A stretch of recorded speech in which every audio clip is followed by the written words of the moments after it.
Ministry of... Where words meet action. Our theme this year, from commitments to action. The Minister introduce the Vice President. Thank you very much. Patrick. Ladies and gentlemen, President Dr. Julius Maada Bio and the people of Sierra Leone, we are deeply honored to host you here in the beautiful city of Freetown. This event is brought to you by the Presidential Initiative on Energy and Food Security in partnership with the Ministry of Finance, Ministry of Energy, Ministry of Agriculture and Food Security, Ministry of Environment and Climate Change, the United Nations Development Program, Sustainable Energy for All, and the Directorate of Communications in the Office of the President.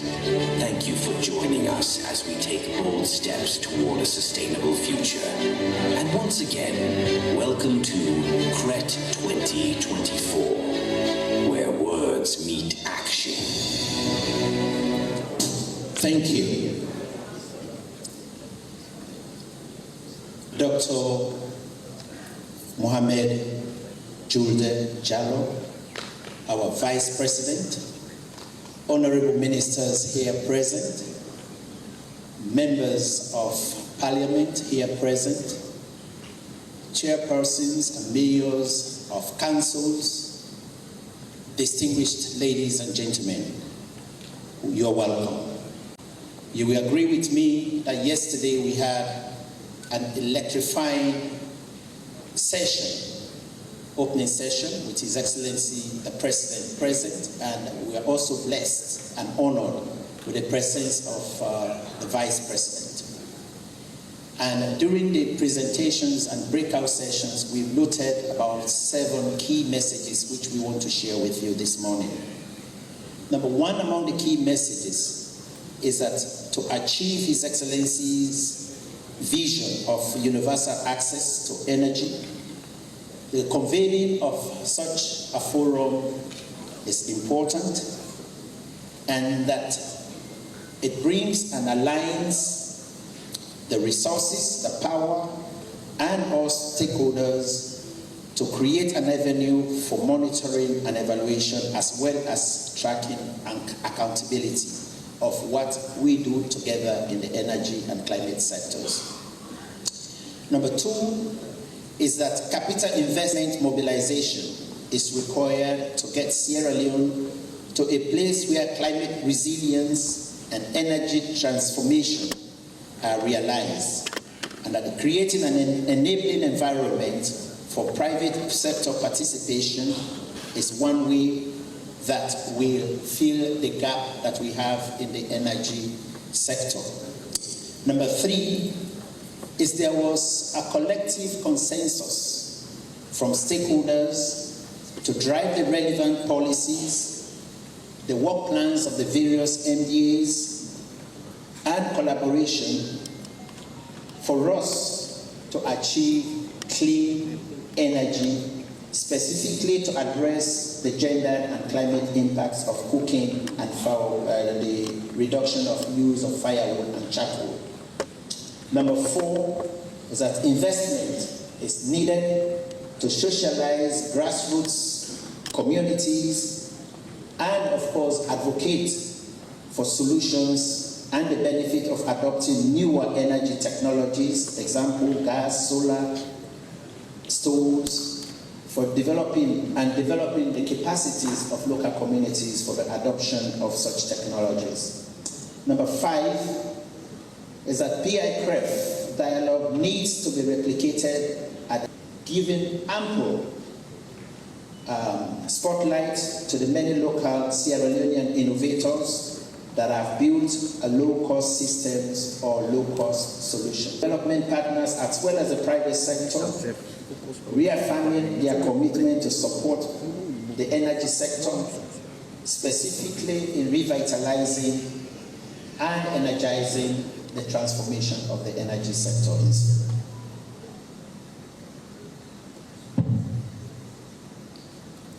Those were the key highlights of the session yesterday, and now I hand over the mic to my colleague, no, to the Honorable Deputy Minister, one in the Ministry of Energy, Dr. Edward Taylor. A round of applause, please. He was here yesterday, and thank you very much. Thank you, Doc. Good morning.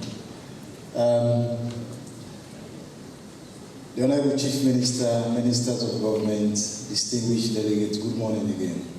I have a very simple task here this morning, which is to introduce someone who was here yesterday and is here this morning, because his passion that he has for the energy sector is one that is so very strong and also very productive.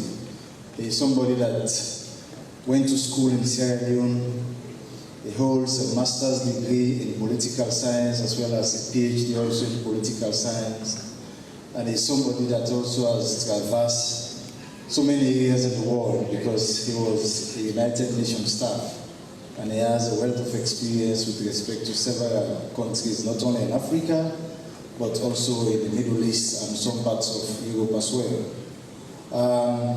Over the last 6.5 years, he has worked very closely with His Excellency the President, Dr. Julius Maada Bio, who has been his main lieutenant with respect to, some of the key activities that he is charged with to accomplish.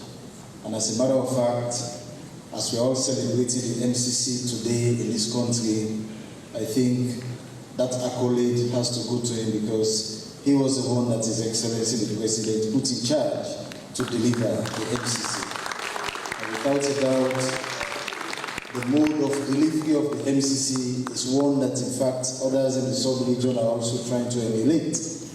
Because when you look at how the entire program was structured, with respect to meeting some of the milestones and achievements, I think the strategy was to see how we could employ local expertise to drive the agenda of the MCC. And I'm happy that the local content or local expertise that he decided to put into force yielded that result. And also he's somebody that is also very close to the Ministry of Energy, because energy has been a very challenging sector, which everybody knows, but his leadership and astute kind of guidance has also helped us in so many of the achievements that we've done. One key example and remarkable achievement to his credit, which was also been instructed by his boss, was in 2022, when his boss instructed him to go to Côte d'Ivoire to see how the people of Bo-Kenema and Konon will also benefit from the CLSG interconnection. And as a matter of fact, since then, the people of Bo-Kenema and Konon have also been enjoying, sustainable kind of electricity. So ladies and gentlemen, this is somebody who is well known, not only in Sierra Leone, because he is very unassuming and down-to-earth personality, which is why, for those of you who don't know, I have a singular honor now to introduce the Honorable Vice President, Dr. Mohamed to give us the keynote address.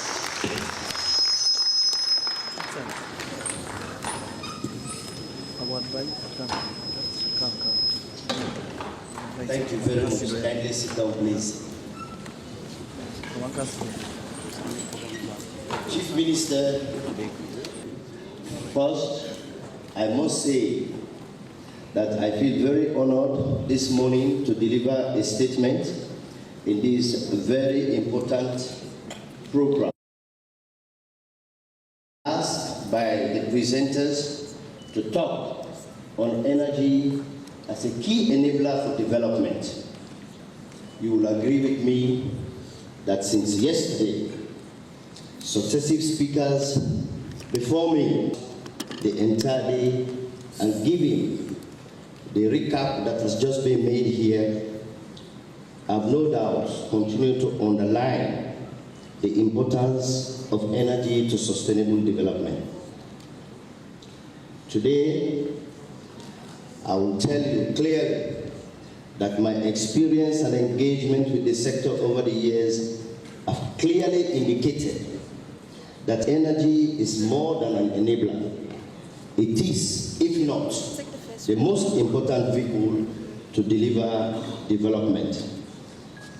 Equally, we have seen how energy is vital development opportunities.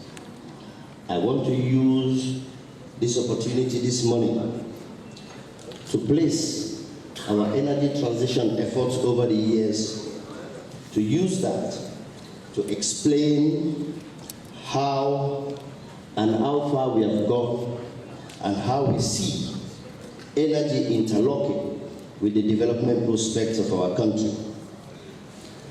I want to use these 6 years since we assumed office to showcase the importance of the energy sector to our development perspective. In 2018, we inherited huge electricity debts that weighed seriously on the national budget. At that time, electricity cost to the government was about 30 cents, between 16 to 18%. Our generation capacity were very low, transmission and distribution very, very chaotic. The utilities we had there, still have, we are overburdened.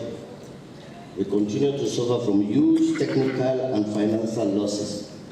The implications for all of this is high energy cost for doing businesses, is huge stress on the economy, particularly slowing down businesses and to a large extent development. At that time, we had no choice but to stabilize the situation. We came in, we wanted to source and fast track new areas, production line, so that we can get electricity below 30 cents.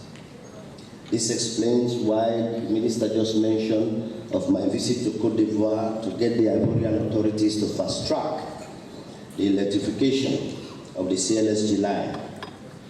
We inaugurated across this country off-grid solar solutions to power schools and community health centers and support small community-led businesses. Although over the last couple of years, we have been able to increase electricity in Western area between 75 and 80 megawatts, even with that, we still do shedding because the line is not strong enough demand that is required for the Western area, which is about 120 megawatt. And we hope that by the time we complete the renovation of the 116 line, we'll be able to evacuate 160 megawatt to Western area, which is still very low. Because the paradox of electricity is that when you give more light, people use more light. So over the years, these are some of the gains we have made. Even with all these gains I've just highlighted, we are still being placed in what energy specialists will call, we are within the utility category, meaning that the energy that we have today is essentially utility energy that just there to power social services, houses, and small businesses. Distinguished ladies and gentlemen, as a government, if we want to put the country in a viable development trajectory, we need to make a transition from utility energy to productive energy. We have made huge gains as a government in several social development sectors.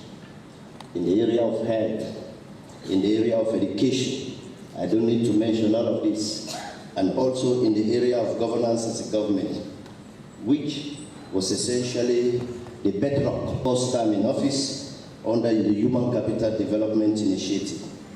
But it is clear that the sustainability of these gains will depend on enhancing domestic production capacity to help increase revenue and jobs, that we need resources as a government to continue to make the gains and keep the gains we have made in the social sector.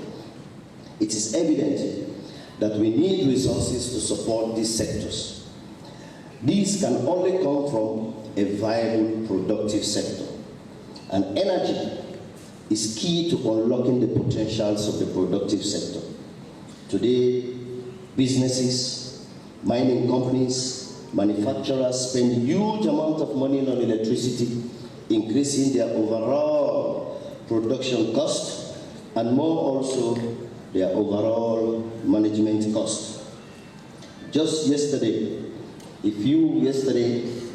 our brother from IFA made a sterling remarks here, stated that agricultural development alone is vital to support countries to transition out of poverty. And we believe that electricity will expand production, reduce production cost, and create jobs opportunity. If you take only the food sector, with the initiative on feeds alone, I will tell you that over the years, we are spending 35% of our imports on food alone. And the sub-Saharan Africa indicators today is at 14%, while Asia is at 7%, and Latin America is also at 7.3%. Sierra Leone, we gradually reduced that between 2016 and today 2023 from 35 to 24%. Even with the reduction to 24% in the last 4 years, we are still far above the sub-Saharan average for the kind of money we spend on food. And yesterday I make another reference again to our colleague from IFAD, who said that most of the countries that have moved on the trajectory of development, with the exception of Singapore, to quote him, are countries that have made huge gains in food production. And if you talk about food systems, if you talk about how to improve food systems, make no mistake, energy is critical, infrastructure is critical, connectivity is critical, finances is critical. But above all, energy is key, because energy can support production, energy can support processing, storage, and everyday life. Energy is key to food system development. We have seen the impact of off-grid solar solutions for communities. In most of the communities where you have these solutions, including in my village, we have seen how those communities have transformed over the last 2-3 years. They have been able to create what I usually call a kind of a nocturnal economy, because they have lights, solar lights, people can come around, they do small businesses, and life and vitality have returned to these communities. And also we have seen how, through the UK-supported project, we are powering healthcare centers. The importance of giving energy to communities, particularly health centers, is vital. It allows us to keep the potency of vaccines that are needed for under 5 kids and pregnant women. We have seen how energy will revolutionize food production with very, very limited impacts on the planet. Distinguished ladies and gentlemen, as a former stability scholar that has spent most of my time going across various few continents and various countries, I have been charged with the responsibility to address the challenges of state building and state effectiveness. I can certainly say today that reliable energy is key to supporting countries to transition out of fragility that usually caused lack of jobs, fragility that is determined by climate change, fragility that are determined by high food prices, fragility that are demanded by reduced fiscal space, and fragility that creates a lot of burden on social services. If you take countries in the Sahel today, from Niger to Chad, to all of these countries that are suffering through immense fragility, you will realize that energy can be vital to supporting them to move out of fragility. Because energy can provide the opportunity for them to address the immense challenges they are facing, because the youth population is on the rise. Energy can help them to bring down the cost of food. in their communities. Energy will be able to give them the fiscal space that they need. Instead of subsidizing energy to spend it on capital investment, energy will be able to support them to build effective social service delivery chain. Distinguished ladies and gentlemen, I cannot agree more that the data today we have, the evidence is pointing to the importance that energy holds for development. Distinguished ladies and gentlemen, the biggest challenge today is the resources to make such investment.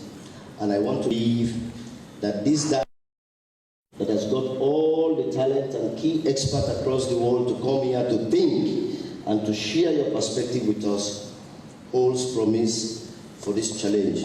But I cannot agree more to say that energy, thank you very much.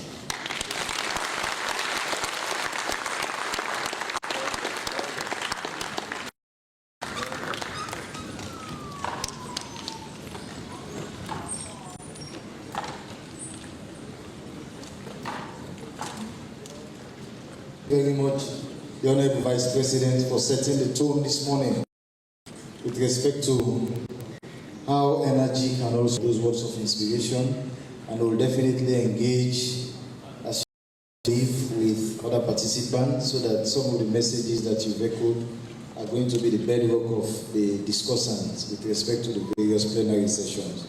So on that note, let me also invite Dr. Komawa to continue with the proceedings of this event. Thank you.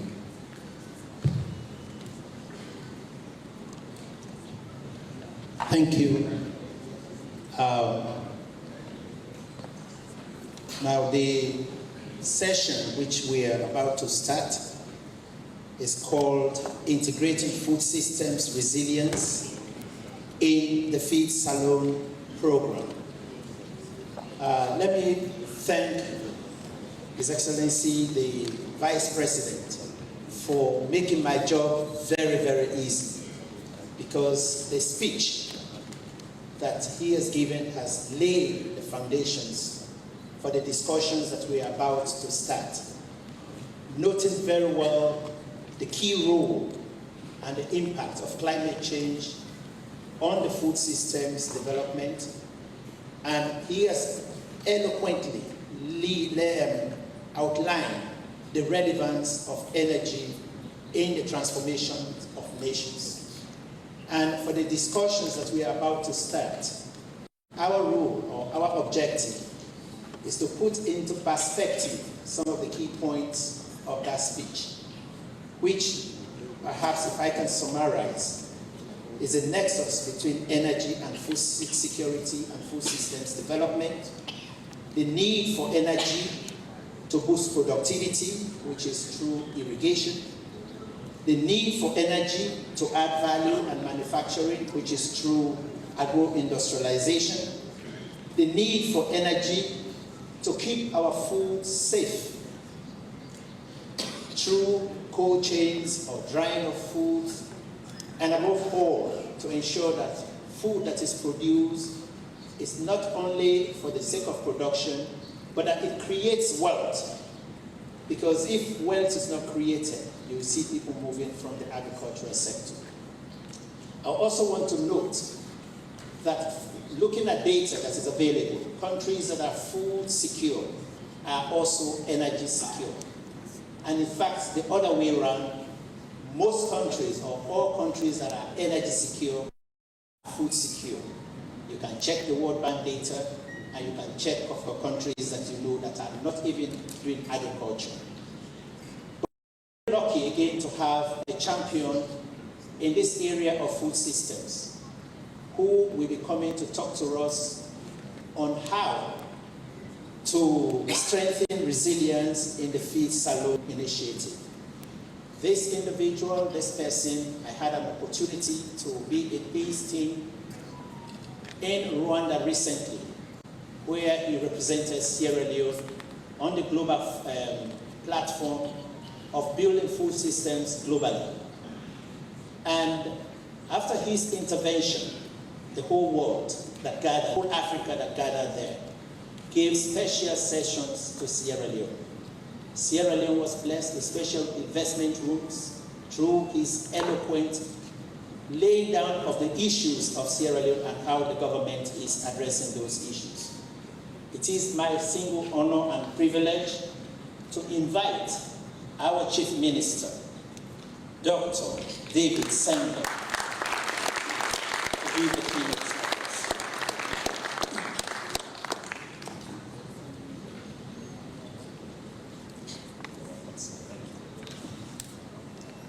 Thank you very much, Doctor. His Excellency, the Honorable Vice President of the Republic of Sierra Leone, the Ministers of Government, Honorable Members of Parliament, members of the Diplomatic and Consular Corps, our development partners, civil society organizations, members of the First Estate, distinguished ladies and gentlemen, a very good morning to you all. I want to thank the VP for making so eloquently and explicitly clear the connection between development and energy and resilience. And one of those areas of delivery that the government focuses on is food security. So I'll center my talk on agriculture and food security. I would like to also join the VP to thank the organizers for bringing all of us together to underline government's commitment to making climate resilience and consumption of critical elements required for our development. Now, this dialogue has indeed provided us with an opportunity not just to come together and brainstorm and come up with ideas, but we've seen that there's been major commitments to help us promote President Bio's vision of accelerating climate action and transition to sustainable energy options in Sierra Leone and for our national development. It actually solidifies our commitment to deliver on the President's vision and the Big Five. First on that Big Five is food security. Now, one of our biggest challenges to achieving of climate and its looming effects on the agricultural sector. We've seen increasing erratic weather, which results in climatic conditions that affect smallholder farmers today and into the long term. Sadly, climate variability is projected to increase in terms of frequency and severity in the coming decades, and this will continue to pose elevating threats to food production and access, especially for vulnerable and resource-poor communities. That means that in practice, then when they won't try, they know they won't anymore. Try they wait for us, but when the rain, they come. If rain not come, we know they begin to certain things then. But because when the rain become not predictable for the farmer then, what this means is our agriculture needs to be more scientific, more precise, and more technology driven. We don't just wait for when the first rain falls. Now, this is why the President has made building an agriculture system that is climate resilient a critical part of the Feed Salon strategy. And our efforts started with creating institutions and systems that allow for the development of a local seed system. Through SLARI and Sierra Leone Seed Certification Agency, we have ensured that our farmers have access to improved seeds here, one World Food Prize, because their entire life's work has been gathering seeds and making sure that those seeds are protected and bring them to Norway and store them in the perfect conditions so that if something happens tomorrow, we will still get them seeds that we can plant, we will grow. So when President Bio set up SLESCA and invested in seeds that are more drought, more flooding resistant, it was to make sure that we can respond to these variabilities that happen within the climate. Over the last year, we have built partnerships with international institutions like the Korea Africa Food and Agriculture Cooperation Initiative, specifically to strengthen research and innovation in local seed systems. And the first African and first Sierra Leonean to win the World Food Prize, did it for his inventions with rice, seeds. As part of our efforts to mitigate the impacts of climate change, we must be intentional about adopting sustainable agricultural practices and renewable energy initiatives that create economic opportunities and improving resilience. The feed silo strategy, which I hope everybody has memorized, if you have not, it is at feedsilo.gov.sl, promotes crop rotation to improve soil fertility and reduce pest and disease, with effective water management and irrigation technologies to reduce waste and enhance productivity. The Ministry of Agriculture and Food Security is already digitizing agricultural services, offering farmers access to critical information, market data, weather forecasts, and best agricultural practices directly to their phones in languages that they understand. Now, to put that in context, the rural adult female education literacy is less than 10%. Most of the smallholder farmers are women, adult women in rural areas. So if that woman they call free line, then it talk Limba, then the phone talk to her in Limba or Creole for say waiting if we do with agriculture. Then they increase in yield and in productivity. These things are essential for how our women in rural areas can respond. And that's why building resilience also means the radical inclusion of citizens from hard-to-reach areas who have long been excluded from markets. In addition to the 200-kilometer roads we have constructed or rehabilitated last year, the government is constructing an additional 400 kilometers of feeder roads in Bauya, Benducha, Karibondo, Tomabong, and Samon Kicham to improve better market connectivity. 4 rural bridges are also under construction in Tompari, Manawa, Matru, and Jendema to support all-season connectivity and increase access to jobs, markets, and other vital services. Because if you grow up, you need to sell it, you know go do it next year. And you know go get the economic value of agriculture is what the government is trying to promote. That's what builds resilience. Now, given that over half our population are women, and we have a very young population with our median age being 19, about 70% are under 30.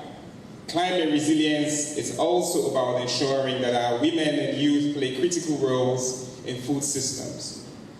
The Ministry of Agriculture and the rest of the government has placed women and youth at the center and heart of Feed Salon.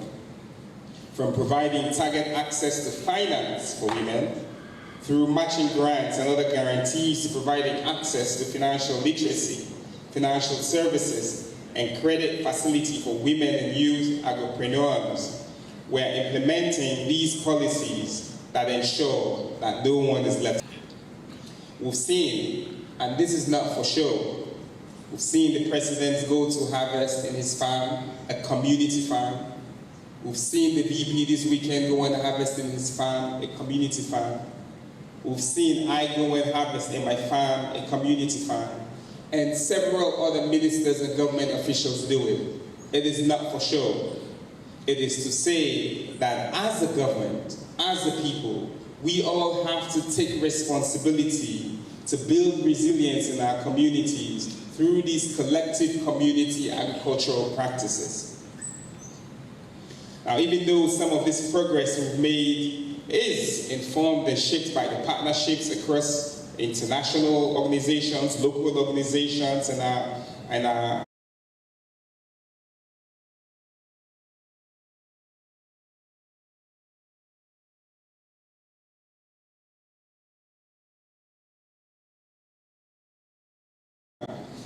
communities, we still have a lot of work to do to strengthen and deepen those partnerships, build newer ones, and ensure that we can support the Ministry of Agriculture and the rest of government in delivering on every of its commitments.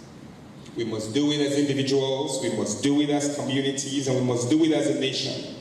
Because if we want to change and transform our nation, we must do it whilst being mindful of how we're interacting with our environment. The extreme heat during the dries and the torrential rains during the rains, in part due to how we interact with the environment, we must recognize and take accountability for, if not just for ourselves, but our grandchildren and our great-grandchildren. So we must treat our environment kindly. And when we do, as the saying in the bush is not greedy. When we take care of the bush, go into the bush will give us back. But when we don't take care of the bush well, we get to suffer. And our unborn children will bear the burden the most. So our citizens' climate resilience and energy efficiency require civic action. And at the heart of that really is inequity. And I think to draw this into perspective, if some man no get water, the other one no get water, but you feel say because me no get water, you can go cut that pipe there. When you cut that pipe for get water today, the whole water in the entire system is going to finish, and the whole community suffers. The state and the community has a responsibility to make sure we close inequity. But as citizens on any side of that spectrum, it is our responsibility to protect these community and collective assets. And energy and the environment and climate is one of those public goods that we must all protect. So let me conclude by pointing out that strengthening resilience of the Feed Salon initiative requires concerted efforts from all citizens. And when President Bill declared that we will feed Salon in the next 5 years, he did not mean that he was going to do it alone. And he did not mean that he was going to have a bowl of rice in everybody's dish 3 times a day. Rather, he's inviting us as a people, as a country, to commit to processes and towards a vision that leads us to ensure that we can move towards feeding our country economically through nutritious meals and taking care of the collective system. The VP just reminded me that the MCC grant builds connections in the main agroecologies. The production, processing, value addition all require energy. And it is critical across governments and with all the different government agencies who are here that we support the Ministry of Agriculture in the little ways in which we can contribute, because that affects the climate and that affects our energy use, energy need, and energy consumption. So let us all therefore come together, unified in our commitments to strive towards a Sierra Leone where no one goes to bed hungry and where sustainability guides our actions. Because it is only when we do this that we will deliver and feed Sierra Leone. Thank you.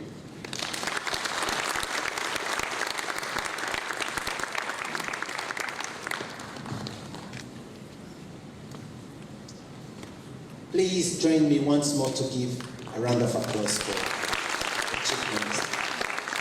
Thank you, thank you. Well, you agree with me that the concept is that building resilience requires all of us. It's not just the Ministry of Agriculture. It's not, as community, we have to play our roles, and together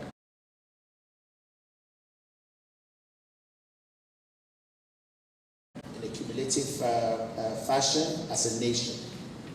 If each one of us had a backyard garden just to get the vegetables we need, we go a long way in ensuring nutrition security.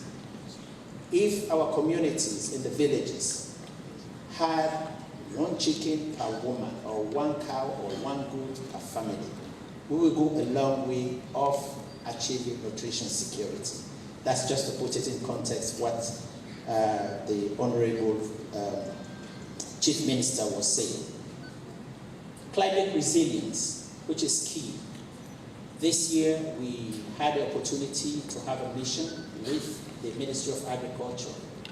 With all the investment they are doing, the rise of sea, the rise of waters destroy farms.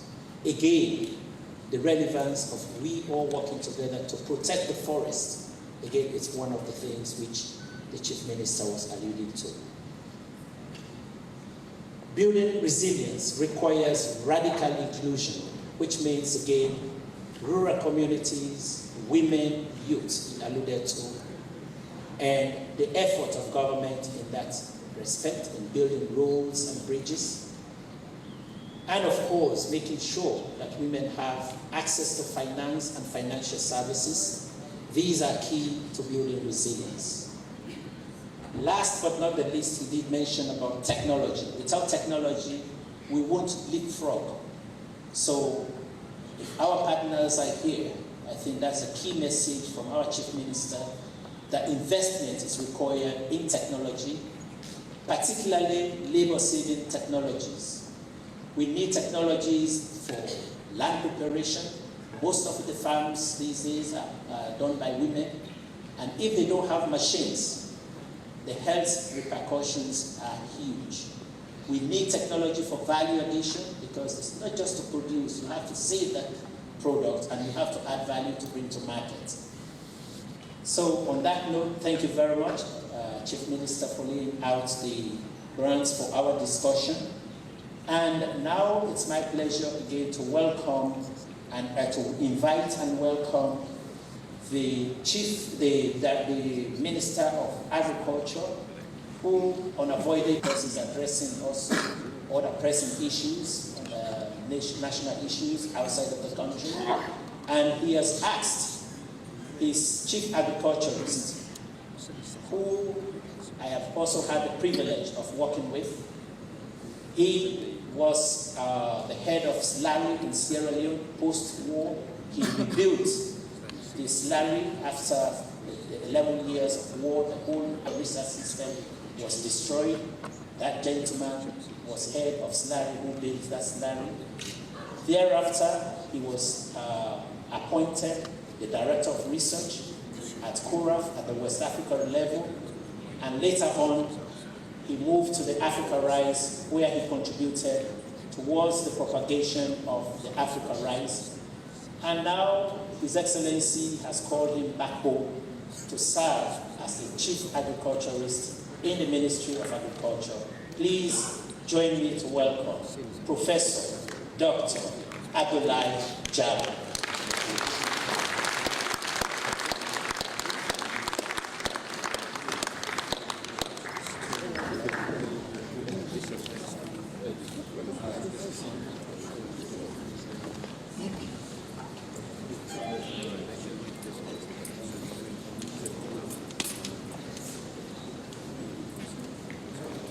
Dr. Jallow, you're most welcome. Dr. Jallow will be giving us a presentation on Feed Salon, 1 year of progress and learning. And thereafter, we have put together an eminent group of discussants.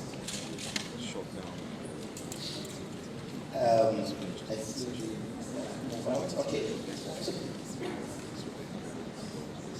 Yes, let me also invite our eminent speakers, discussants. And number one on my list is Honorable Madam Tarawali, who is our Minister of State in the office of the Vice President. And she is also the National Convener of Food Systems. So apart from being a minister, she convenes all food systems work. Next, we have the representative from Action Against Hunger, Mr. John Swarry. Mr. John Swarry, please. Are you here? Okay. Next is Dr. Juliana Van Gaal, who is the rice specialist at PCREF. Dr. Van Gaal is a rice breeder. She worked for many years at the Slurry before joining PCREF. We also have on the podium, on the panel, Professor Bashiru Kuruma. Professor Bashiru Kuruma Professor Kuruma is my classmate in the university. I wish I had stayed also in the university. Perhaps I would have been a professor. You're welcome, Prof. Next on my list, we have Dr. Martha Williams, the nutritionist. She's one of the few nutritionists we have in the country. She is a researcher working with Slurry. We also have a veteran agriculturist, a politician, a women's leader. I think she has many accolades. That person is she was the former leader of the minority in parliament when SLPP was in the minority, and that is Dr. Bernadette Lahai. She was also in the African Union Parliament, and now she's a practical agriculturist. She has her own farm, and I'm sure she's going to tell us how she's supporting resilient building in communities.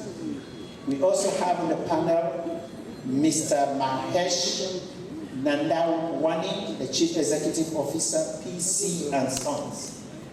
PC and Sons, are you here, sir? Representative from PC and Sons, okay, thank you, you're most welcome.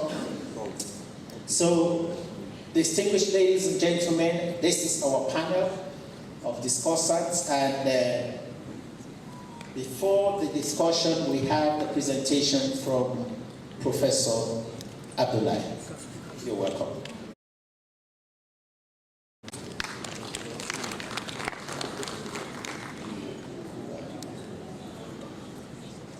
Thank you very much, Patrick. It's a great honor for me to take part in this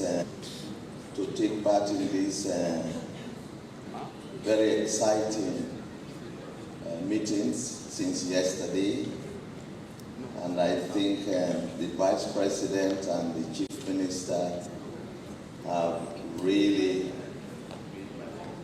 easy.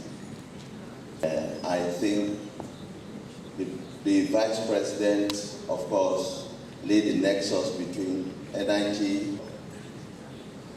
I mean, he emphatically indicated the importance of energy in production, processing, preservation, marketing, while the articulate Chief Minister, advised that our agriculture must be science-driven. I think that is a guide we should follow. So, and he went around and talked about feeds alone, about the government's, the president's vision. I will just now take a few moments.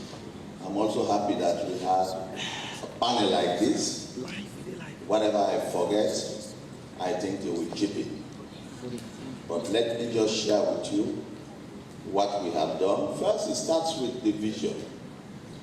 And I think it is very important. We all know President Leone in his first term.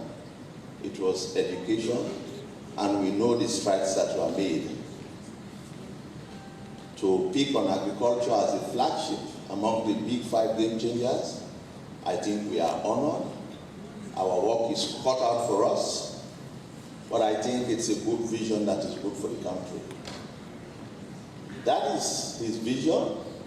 My Feed Salon flagship program aims to achieve food security and sovereignty, decrease imports, increase exports, eradicate hunger and malnutrition, create jobs, especially for women and youth, and build a resilient agri-food system. You've heard about this in the speeches of the Vice President and the Chief Minister. Like I said, our work is cut out for us. We want to see how we will navigate through this.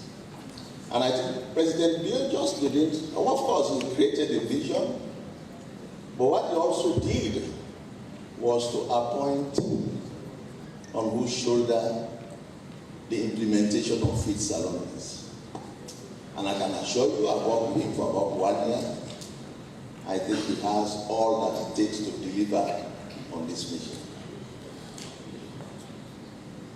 Now, you can see the strategic objectives of feed salon are aligned to the President's objectives.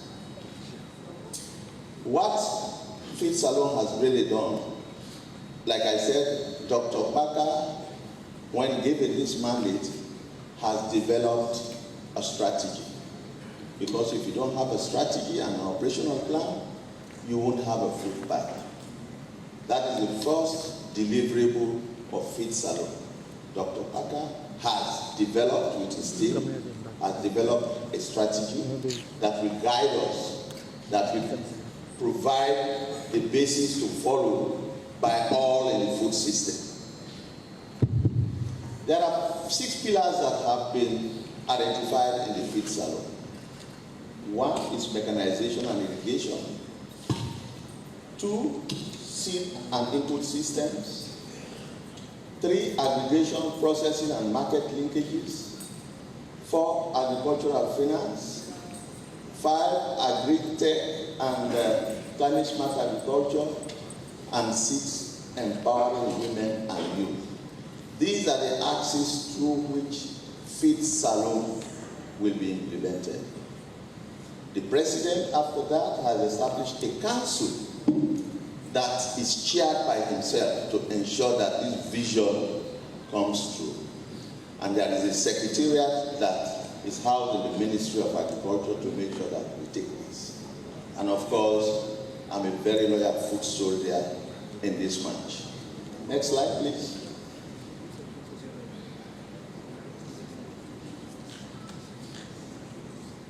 I mean, you can't do anything without money. And I can assure you, Dr. Juncker, yesterday they talked about their trip to Vienna. The President has gone all over the world. We were in Kigali. They've been all over the place. And we have been able to mobilize about $1 billion, commitments of $1 billion in all these areas. By BADIA, the African Development Bank, the World Bank, ISD, IFA, and CAFAS. I think the commitment now, or the challenge now, how do we effectively use these resources so that we can go where we want to go. Next slide. So how are we implementing the feed salon? I've told you that we have these 6 pillars, and to these pillars, we have certain actions that we believe when you put them together, we'll be able to deliver the expected results. Next slide.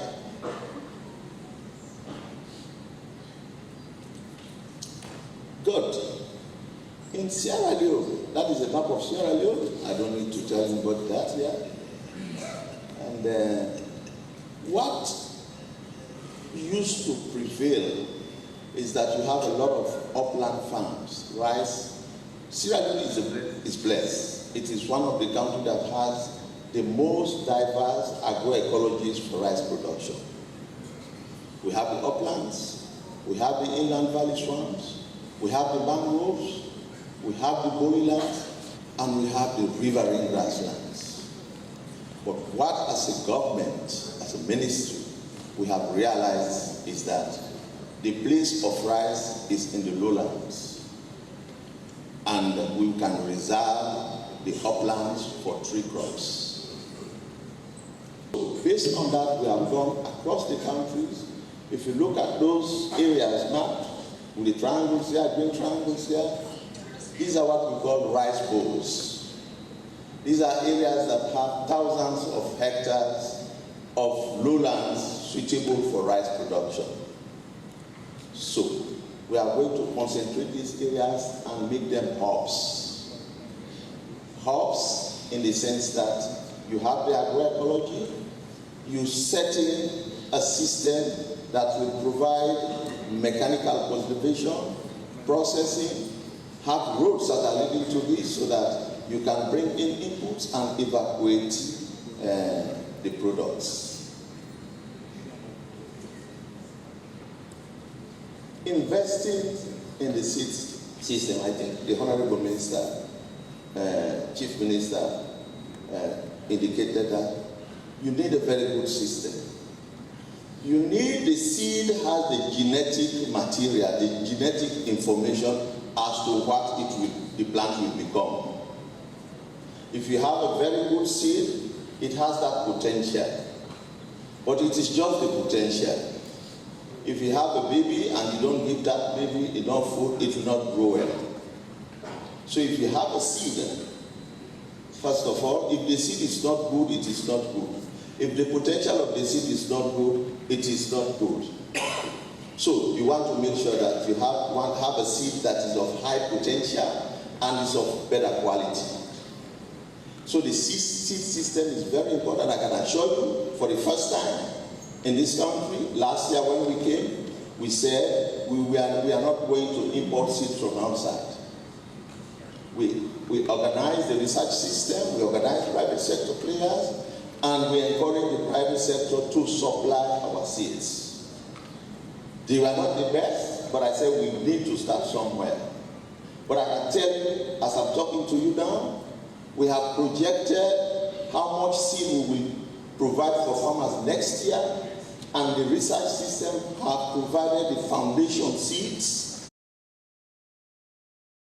to certify seed growers, and they have grown those seeds, and we have enough seeds to go around next year for the effective demand of those seeds. We are laying a lot of emphasis on high-yielding varieties that are good. The third pillar is that of connect access to jobs, markets, and vital services. Like I said, among these hubs, there is a lot of variability in the price of produce based on the location where you find yourself. If roads don't lead to the productive area, it will be difficult to have inputs there, and it is also difficult to evaluate those inputs. So if you cannot access the market that commands high prices, you are going to sell at very low, so it doesn't become attractive. What we are doing is to make sure that we open up this area, we connect markets so that farmers can access those markets and access attractive prices that will encourage them to take farming as business. Next. Increase access to agricultural finance. It is absolutely important that we do farming as business. I've indicated that the government is doing everything possible because you have to help the poorest of the poor so that we can all say, don't leave anyone behind.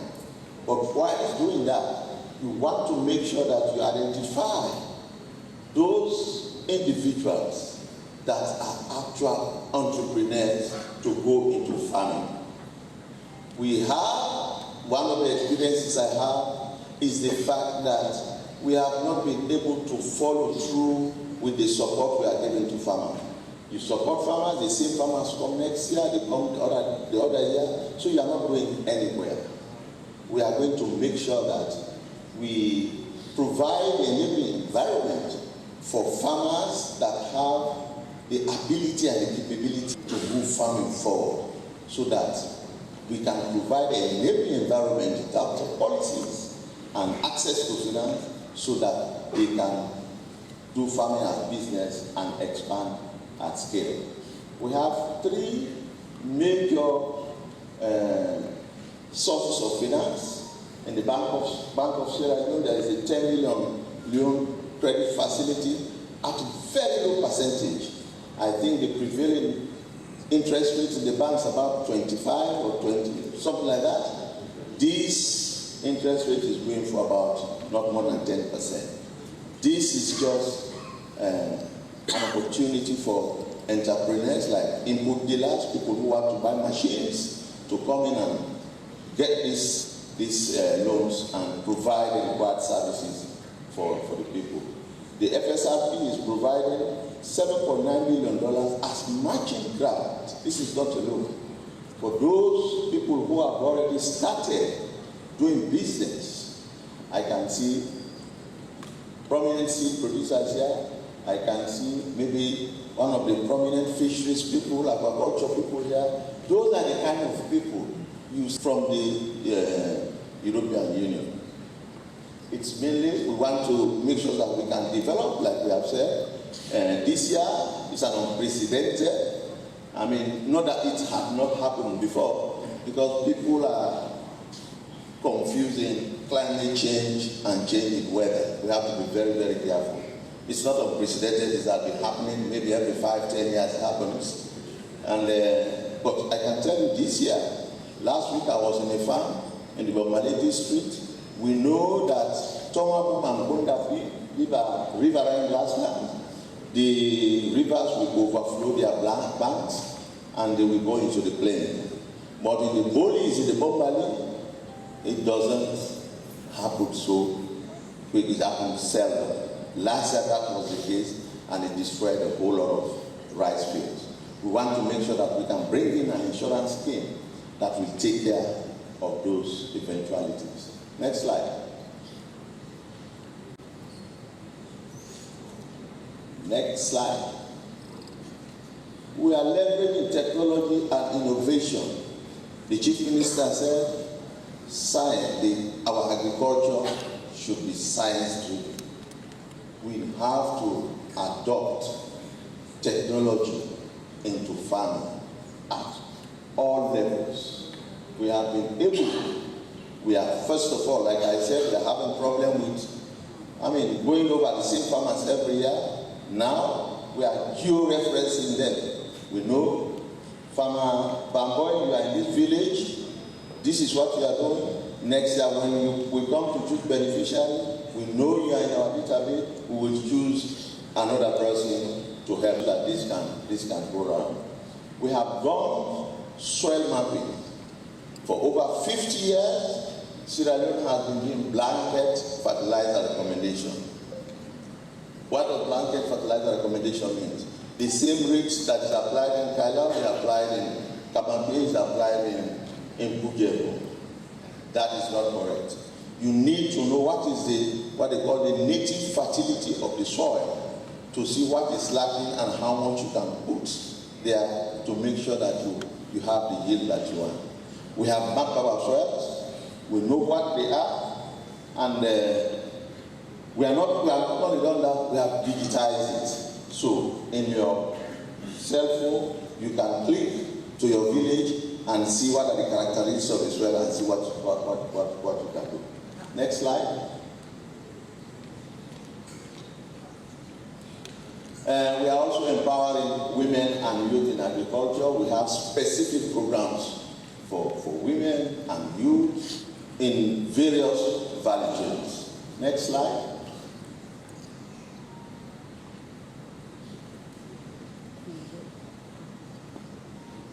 Nutrition is very, very important. As we said it, because most times we just give lip service to it.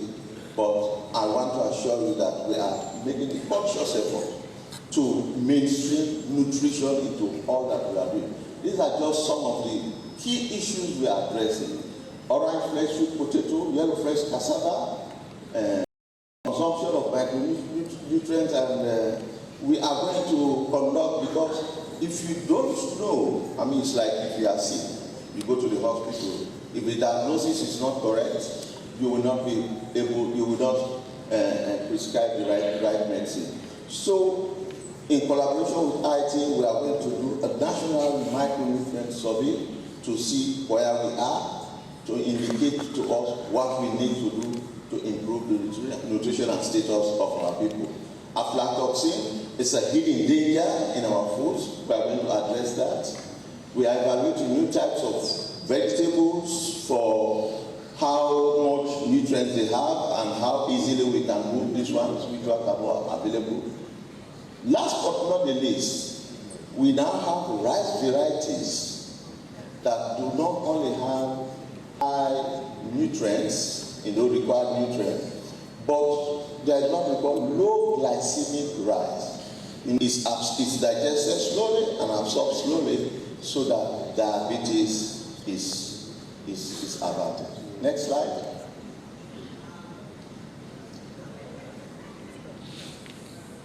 So, having done all of this, I just want to share with you a few of the impacts we are already seeing as a result of the intervention of Feed Salon. Next slide. This is rice production. 2022, the deeper green, 2023, the lighter green.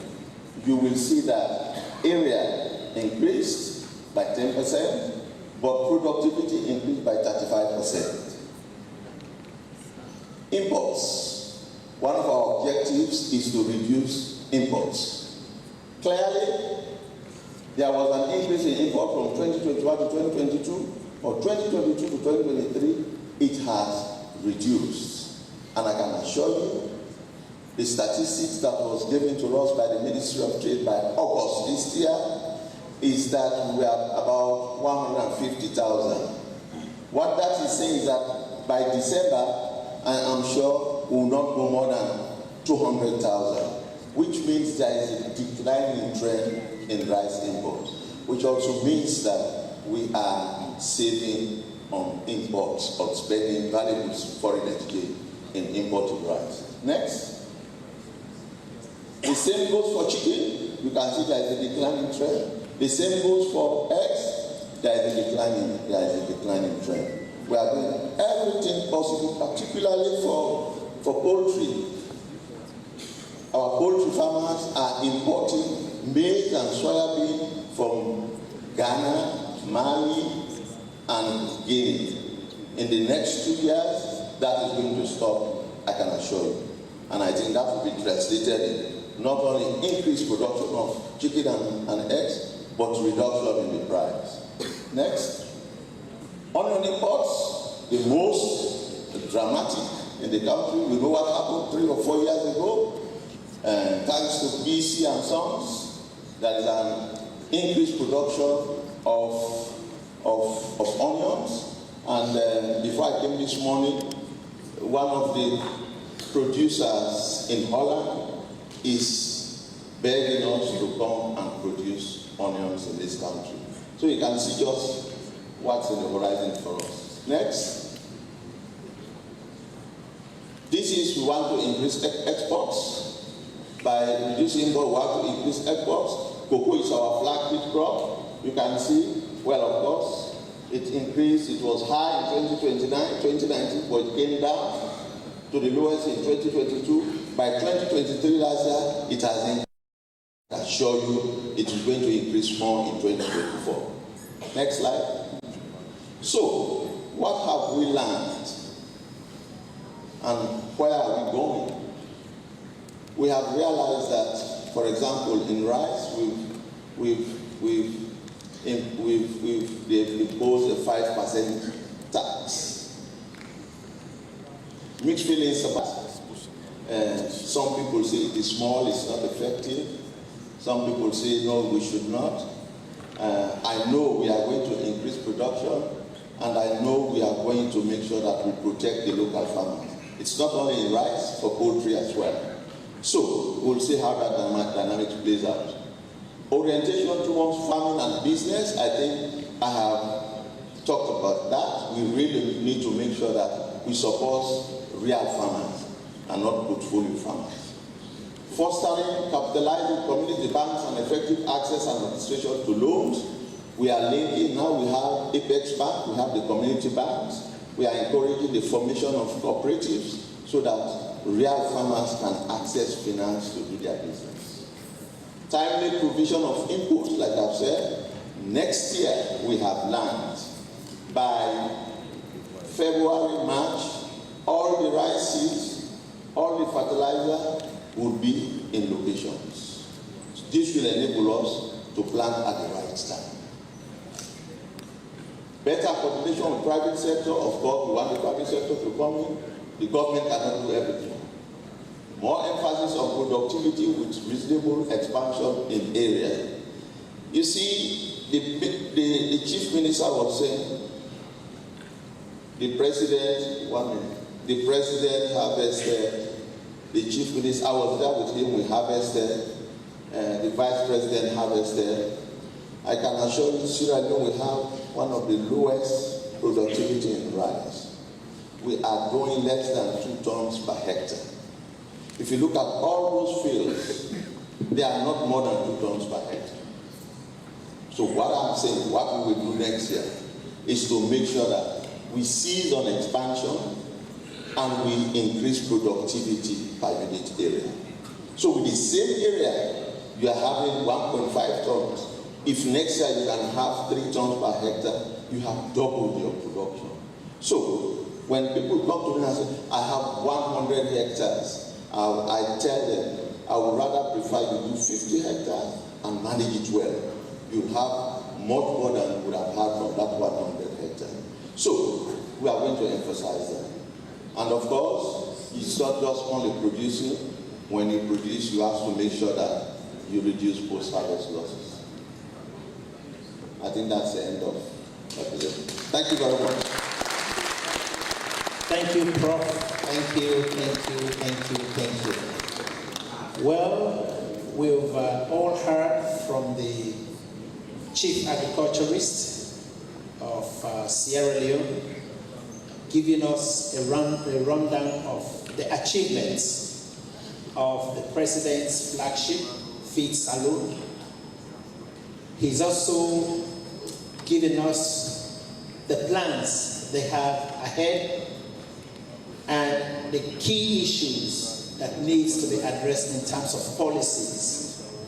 Now we have gathered an experts who are very familiar with agriculture, food systems in Sierra Leone. And they will have also time to discuss the presentations along 3 key areas of sustainability, focusing on the feed saloon. Number 1 is the economic sustainability of what we are doing in the feed saloon. How do we see agriculture to become more profitable to the citizens of Sierra Leone? Second is a social and community sustainability, because whatever we are doing, the communities must benefit. It must benefit people in terms of health and nutrition. So that's why we have people, experts here talking about nutrition security and diets. The environmental sustainability, again, I think is key based on the theme of this conference we are organizing. How do we do more without harming the environment? How about damaging the ecosystems and, of course, the fauna? So on this note, we have a few questions that we've set for our panelists. And please, you're also part of the panel. Bear with us, you also have time to address some of these issues that we've raised. We will start with the Honorable, where resilience in Sierra Leone's food system could be strengthened, and how by these areas align with the goals of the Feed Salon program.